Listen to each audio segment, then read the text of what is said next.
విజయసాయి రెడ్డి అన్న Nellore MP క్యాండిడేట్గా announce అయిన తర్వాత ఖలీల్ అహ్మద్ గారితో కలిసి అన్ని ప్రాంతాల్లో కూడా పర్యటిస్తూ ఉంటే ఒక అద్భుతమైనటువంటి స్పందన కనపడుతుంది.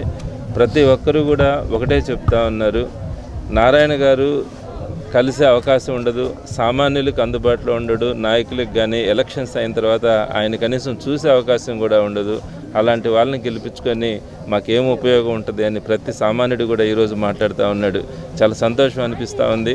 జగన్మోహన్ రెడ్డి గారి ఆలోచనలు ప్రతి గడపకి కూడా నాయకుడు వెళ్ళగలగాలి, ప్రతి సామాన్యుడితో కూడా మాట్లాడగలగాలి అన్నది జగన్మోహన్ రెడ్డి గారి ఆలోచన. ఆ ఇష్యూ ఈరోజు ప్రతి సామాన్యుడిలో కూడా వచ్చేసింది. వాళ్ళకేస్తే ఏం ఉపయోగం అయ్యా, వాళ్ళు ఏడ కనపడతారు మాకు. అదే విజయసాయి రెడ్డి గారు లాంటి ఒక మంచి నాయకుడు, కష్టం వచ్చినా నష్టం వచ్చినా అతను అండగా నిలబడేటువంటి నాయకుడు, ఆయన్ని గెలిపించుకోవాలి.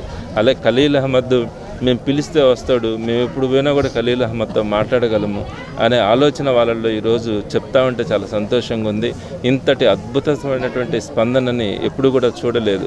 కొన్ని వందల వేల మంది కూడా ఒక్కొక్క డివిజన్లోకి వెళ్ళినప్పుడు అక్కడ వారందరూ కూడా రిసీవ్ చేసుకోవడం కానీ, ర్యాలీలో కానీ మాతో పాటు గడప గడపకి వారందరూ కూడా నడుస్తూ ఇదే విషయాన్ని అందరికీ కూడా చెప్తా ఉన్నప్పుడు ప్రజల్లో ఎంత మార్పు ఉంది. సామాన్యుల్ని గెలిపించుకోవాలి, కేవలం డబ్బుతోనే రాజకీయం చేయొచ్చు, డబ్బుతోనే రాజకీయాల్లో గెలవచ్చు, ఎలక్షన్స్ అయిన తర్వాత కనిపించుకున్నా పర్లేదనే రోజులకి చెల్లుబాటు అయింది అనే విషయాన్ని ఈరోజు స్పష్టంగా ప్రజలందరూ కూడా చెప్తా ఉన్నారు.